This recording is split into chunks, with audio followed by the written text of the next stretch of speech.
Oi, bonitos e bonitos, tudo bom com vocês? Começando mais uma Quinta Misteriosa aqui no canal. E se você é novo por aqui e ainda não tá inscrito, aproveita e se inscreve no canal aqui embaixo, que tem vídeo novo toda semana. Deixa o like no comecinho do vídeo, que me ajuda muito na divulgação, playlist completa do Quinta. Pra vocês aqui na descrição tem mais de 300 casos, então vão lá maratonar. Quinta Misteriosa também é podcast para vocês ouvirem quando e onde quiserem, então vai estar tudo linkado aqui na descrição. E também não esquece de me acompanhar nas redes sociais que eu vou deixar aqui na tela para vocês, me sigam por lá. E agora bora começar o caso de hoje.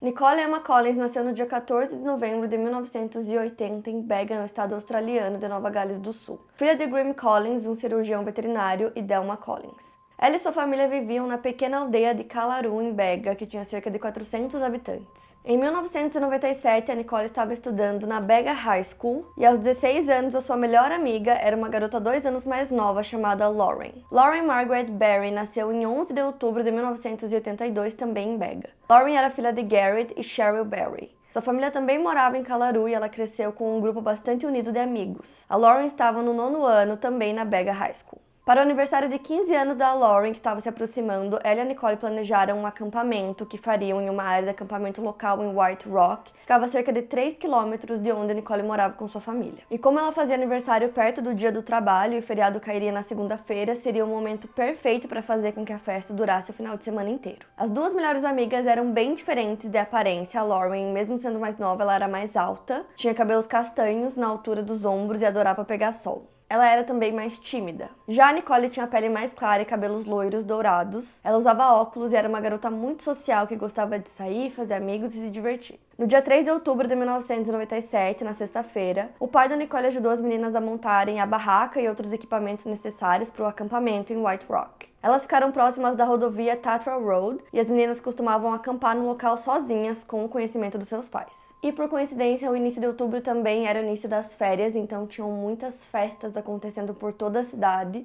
além de um festival de música, então as meninas acharam que seria uma boa ideia combinar algumas dessas festas com o aniversário da Lauren. E o primeiro dia da comemoração era justamente naquela mesma sexta, então as meninas andaram a cavalo e depois foram à casa da Nicole, que era a casa mais perto, então trocaram de roupa, tomaram banho e voltaram para o acampamento. Os pais das meninas frequentemente iam até lá para checar se estava tudo bem. Elas tinham cavalgado até Boulder Bay, onde elas podiam nadar, mas elas não ficaram muito tempo lá, elas passaram o maior tempo no acampamento mesmo, comendo, ouvindo música, lendo revistas. Elas também tinham convidado alguns amigos que ficaram com elas no acampamento. Eram eles a Sarah Darcy, Malcolm Denning, Damian Brown e o irmão da Lauren, Nathan. Também ia ao local com seu amigo Sidney e Todd Haddenham.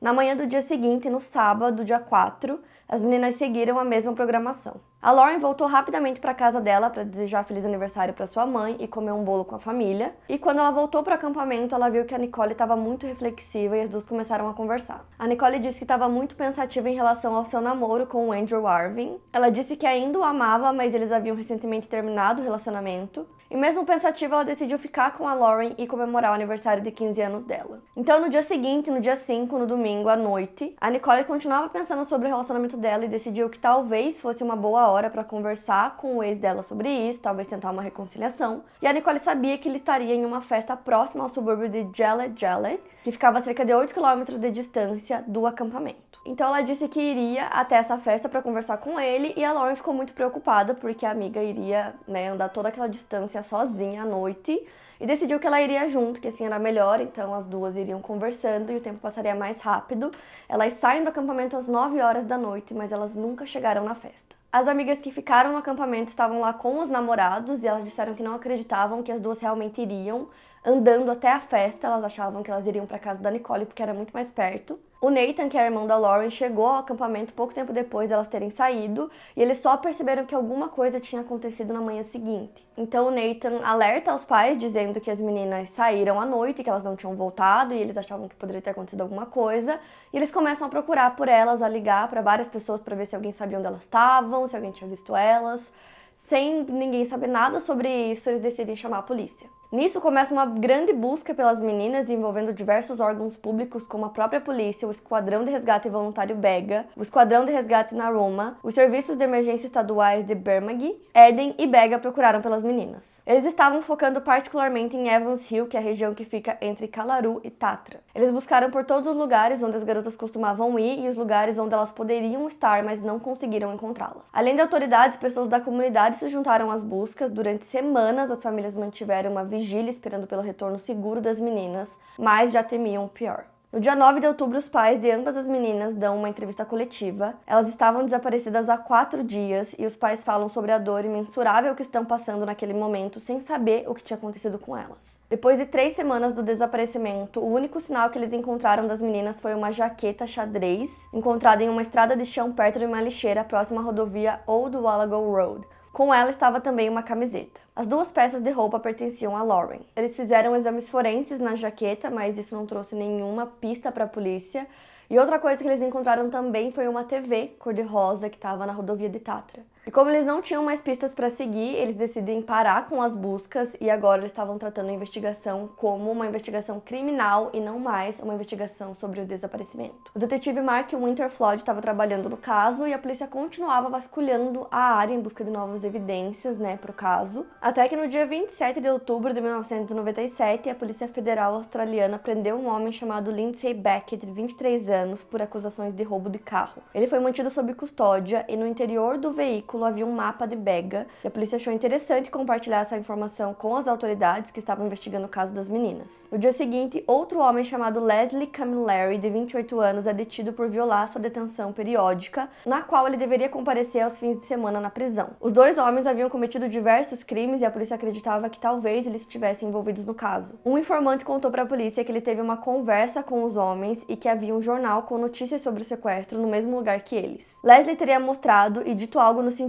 de que ele apostava que os policiais tentariam colocar a culpa neles. O detetive Mark disse que isso é algo no mínimo estranho de se dizer se você não tem qualquer envolvimento com o caso. Por isso, a polícia decidiu conversar com os homens sobre o assunto. No dia 5 de novembro, o Lindsay é interrogado sobre o caso, sobre o desaparecimento das meninas, e a princípio ele nega qualquer conhecimento sobre o caso. Enquanto isso, a polícia acreditava que aquela TV cor-de-rosa que eles encontraram podia ter alguma coisa relacionada ao caso, podia ser um pagamento por drogas, por exemplo, era uma teoria deles, que mais tarde descobriram que era real. Ao conversarem com o Leslie, eles citaram a TV e depois disso ele não quis falar mais nada. Até que no dia 12 de novembro, o Lindsay resolve fazer uma confissão detalhada sobre o crime. Ele disse que ele e o Leslie cometeram o crime juntos.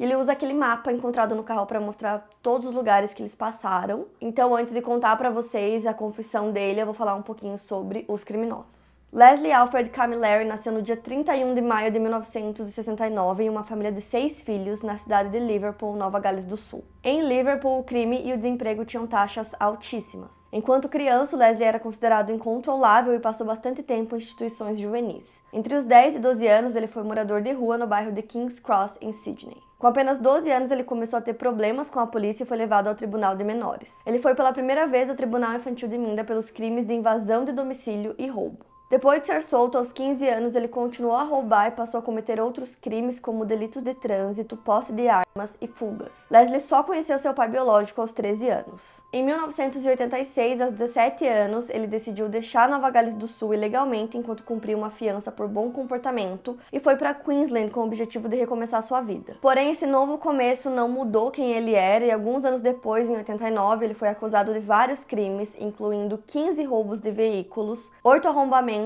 e 92 acusações de roubo.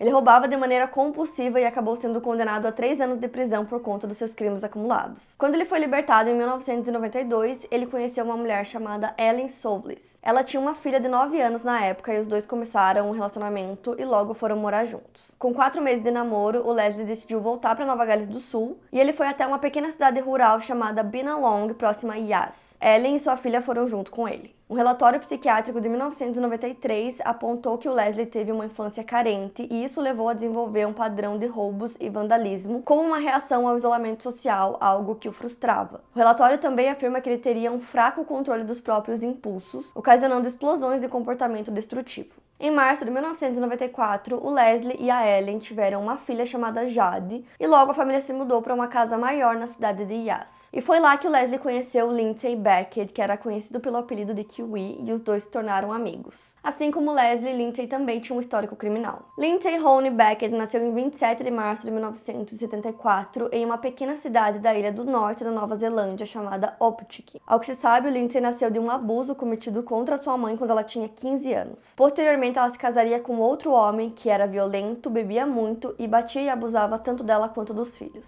O padrasto do Lindsay chegou a acertar sua mão com uma faca quando ele se irritou por não conseguir encontrar as chaves do seu carro. Ele também foi alvo da raiva do padrasto quando o carro da família foi roubado. O padrasto usou um fio elétrico para bater nele, além de chutá-lo de maneira contínua até que ele perdesse a consciência. Aos 14 anos de idade, Lindsay consumia muita maconha para tentar aliviar o peso dos problemas que sofria em casa. Aos 16, ele deixou a escola e, para fugir dos espancamentos do padrasto, ele se mudou para a Austrália, indo morar com alguns parentes da sua mãe. A sua primeira moradia australiana foi em Colac, onde ele morou com um tio, e depois ele viajou muito pela costa de Nova Gales do Sul. Ele foi pego pela polícia algumas vezes por danos a propriedades e agressão. Em 1992, ele começou a sair com uma jovem chamada Laura Lee Ted. Ela engravidou e eles foram morar juntos em Griffith e tiveram mais 3 filhos nos anos seguintes. Mas a relação deles tinha muitas brigas e violência por parte do Lindsay. Em 1995, eles se mudam para Yas, que foi quando ele conheceu o Leslie. A polícia sempre ficava de olho no Leslie porque ele sempre estava sendo acusado de diversos crimes. Ainda em 1995, no dia 4 de outubro, ele foi acusado de 10 crimes sexuais. 6 deles eram relacionados a menores de 16 anos e um dos crimes envolvia atentado ao pudor supostamente cometido contra uma menina de 11 anos. Os dois eram usuários de maconha, mas no início de 1997, que foi o ano que as meninas desapareceram, eles começaram a usar drogas mais pesadas. Eles passaram a utilizar juntos anfetaminas e metanfetaminas e quando usavam essas drogas, eles ficavam ainda mais ameaçadores. Em abril daquele ano, Leslie foi novamente a julgamento por várias acusações de roubo e nesse mesmo mês o Lindsay estava preso por ter sido pego dirigindo embriagado e por conduta imprópria. Além disso, também encontraram drogas dentro do carro dele. Ao longo do ano de 1997, os dois foram ao tribunal diversas vezes por muitas acusações diferentes. Uma jovem teria acusado Leslie de entrar na casa dela e ter tentado abusá-la,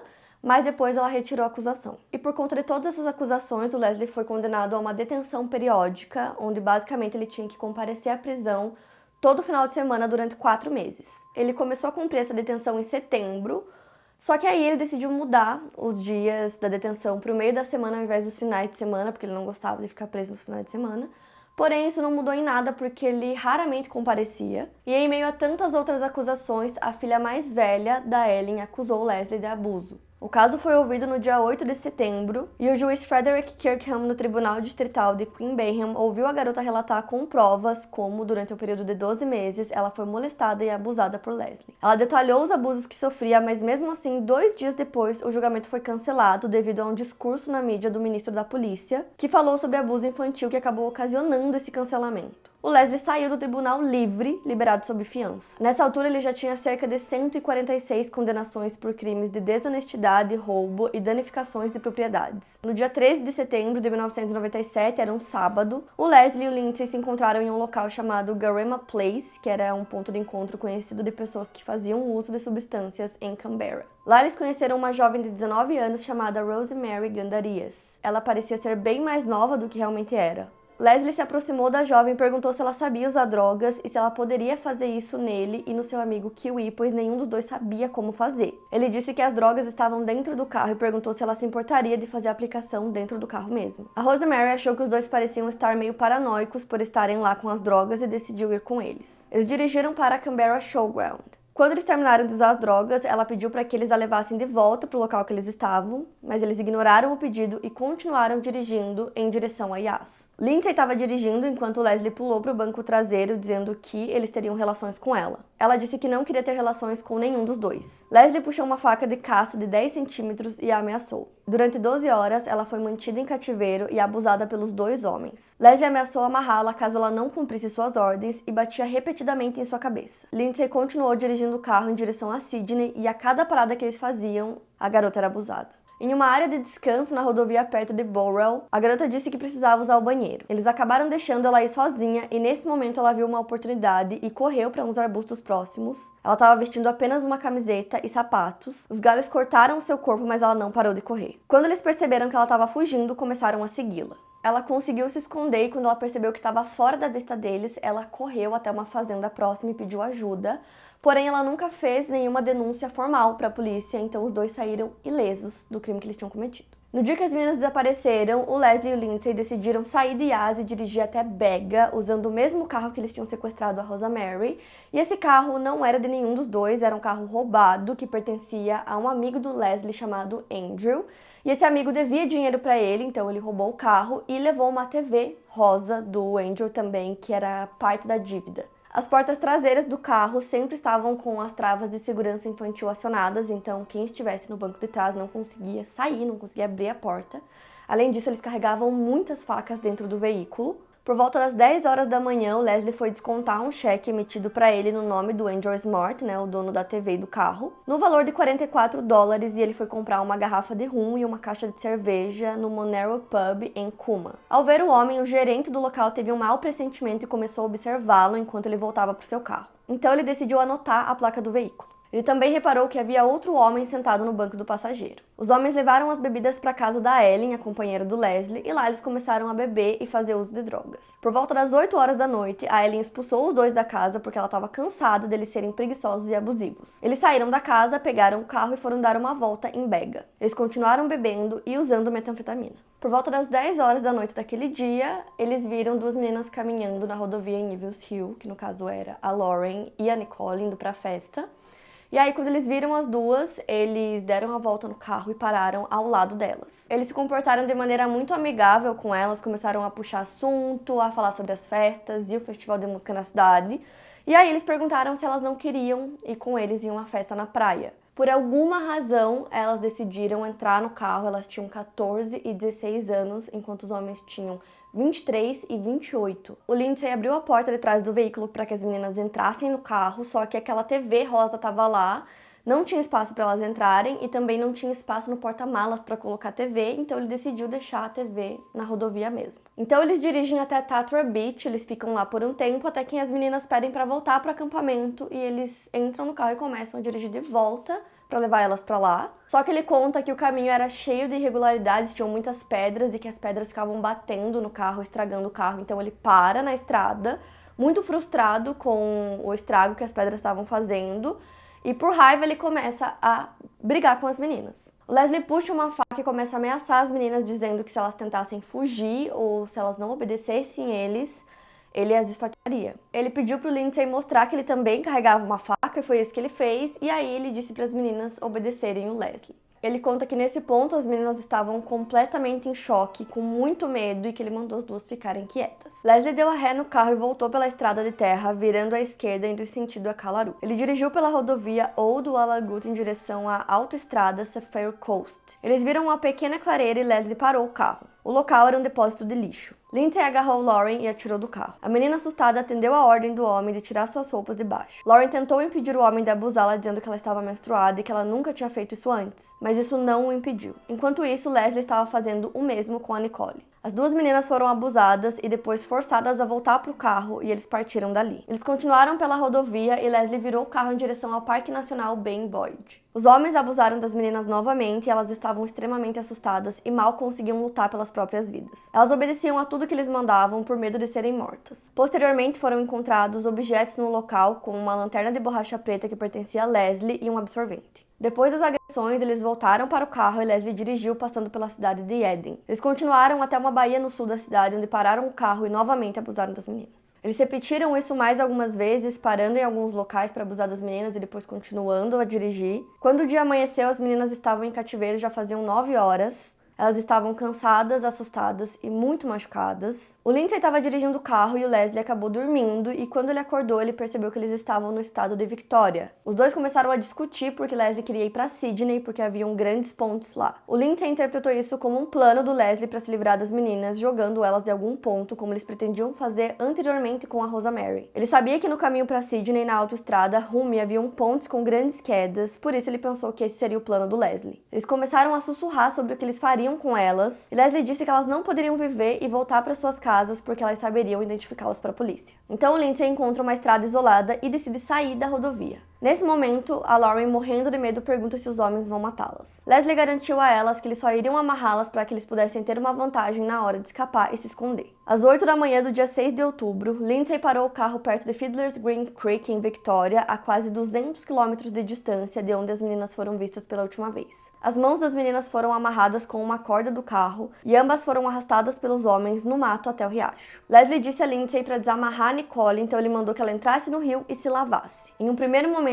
ela não quis obedecer porque ela já estava muito cansada, muito machucada, mas ele pegou uma faca e obrigou ela a fazer o que ele mandava. Ela disse que estava com frio, mas foi obrigada a permanecer ali até que o Leslie achasse que ela tinha se limpado o suficiente. Depois eles mandaram ela se vestir novamente com as roupas que haviam sobrado. Depois que ela terminou, a Lauren foi instruída a fazer a mesma coisa. Leslie garantiu para as meninas que eles planejavam libertá-las assim que as evidências fossem eliminadas. A Lauren se vestiu e suas mãos foram amarradas e ambas as meninas foram instruídas a deitar de bruços. A Lauren foi amarrada de um jeito que ela não conseguia se mover e ela foi deixada perto do riacho. A Nicole foi levada para outro lugar onde ela não podia mais ver a Lauren e foi amarrada em uma árvore. A Lauren estava apavorada e ela pergunta pela terceira vez se elas iriam morrer e dessa vez ela é ignorada. O Lindsay voltou para onde o Leslie estava e perguntou o que eles fariam a seguir. Leslie disse que Lindsay tinha que matar as meninas. Ele hesitou em obedecer, alegando que não era justo que ele tivesse que fazer isso sozinho, mas Leslie pegou sua faca e o ameaçou, dizendo que se ele não matasse as meninas, ele seria morto. O Lindsay decidiu que a vida dele era mais importante, então ele vai até o riacho onde a Lauren estava e ele tenta afogá-la no rio.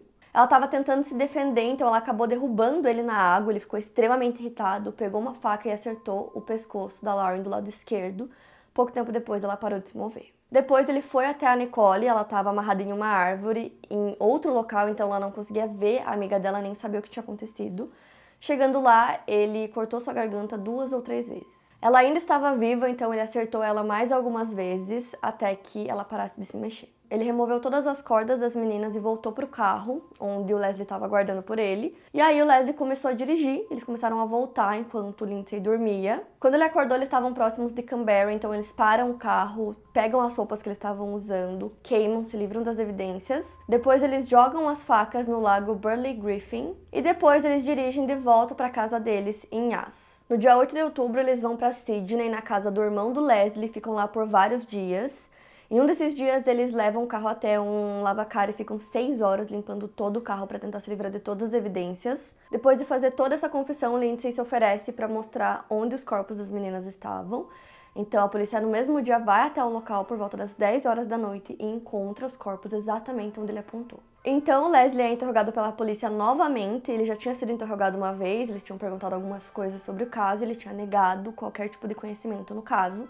Então, eles interrogam ele novamente, ele continua negando, e aí eles falam que o Lindsay tinha confessado tudo e ele continua negando qualquer envolvimento. Ele quis colocar toda a culpa do crime no Lindsay, dizendo que ele estava sob efeito de drogas a maior parte do tempo em que as meninas estavam com eles no carro. Segundo a versão dele, eles deram carona para as meninas, foram até uma praia e ele disse que ele quase teve uma overdose. Ele disse que eles continuaram dirigindo com as meninas, mas que ele estava dormindo a maior parte do tempo. Em algum momento ele acordou e perguntou pro Lindsay onde eles estavam, e ele respondeu que eles estavam em Victoria. Eles começaram a brigar porque o Leslie disse que queria voltar para casa. Depois ele teria visto o Lindsay sair do mato todo ensanguentado, dizendo que tinha cortado um dedo. No dia 15 de novembro, Lindsay foi extraditado para Victoria para ele poder responder pelos seus crimes. Leslie também foi extraditado e os dois foram acusados de sequestro, abuso e assassinato. No dia 26 de junho de 1998, no tribunal, o Lindsay se declarou culpado. 2 meses depois, ele foi condenado a 2 sentenças de prisão perpétua. Por ter sido cooperativo com a polícia ao confessar e denunciar o Leslie, o juiz estabeleceu um período para ele requerer a liberdade condicional de 35 anos. Seu período para requerer a liberdade condicional era o mais longo já concedido a um prisioneiro do estado de Victoria. Ele poderá realizar seu pedido de condicional em 2033. O julgamento do Leslie começou em 15 de novembro de 1999 e terminou no dia 10 de abril do mesmo ano. 70 testemunhas foram chamadas. Para a promotoria, no início foi um desafio provar a culpa do Leslie, porque ele não estava presente no momento da morte das meninas. Mas as vastas evidências da promotoria incluíam uma camiseta da Lauren que continha DNA, que foi testado e correspondia ao do Leslie. Essa camiseta estava no depósito de lixo na rodovia Old Wallagoat Road, a primeira parada dos criminosos com as meninas. Nos registros da polícia, mesmo sem um testemunho oficial, eles tinham conhecimento do caso da Rosa Mary, que aconteceu semanas antes do sequestro das meninas e tinha muitas similaridades com o caso delas. Mesmo ela não tendo dado um depoimento oficial, a polícia conseguiu convencê-la a testemunhar no julgamento. Isso demonstrou que o Leslie era sim capaz de ter participado de tudo.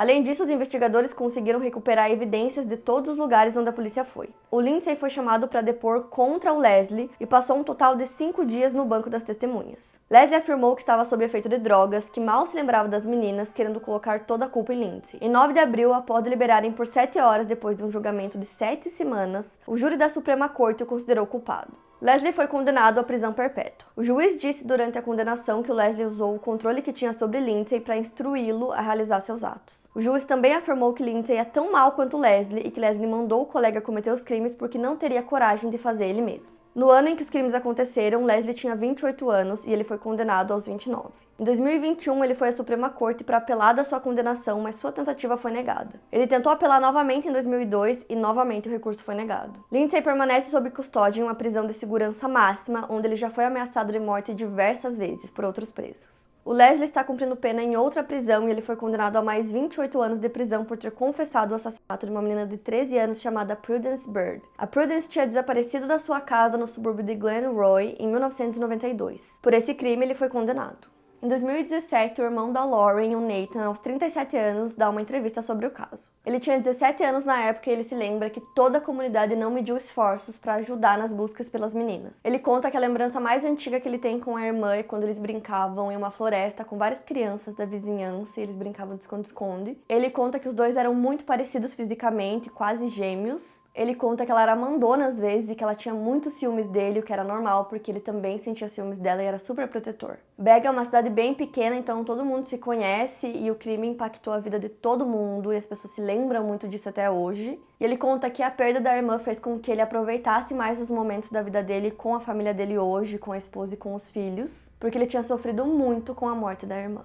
Esse foi o caso de hoje, quero muito saber o que vocês acharam, então me conta aqui nos comentários. Playlist completa do Kim tá aqui na descrição pra vocês, vão lá maratonar. Não esquece do like que me ajuda muito na divulgação desse vídeo. Se inscreve no canal pra não perder nenhum vídeo novo e também me acompanha nas redes sociais, que eu vou deixar aqui na tela pra vocês. E é isso, eu vejo vocês no próximo vídeo.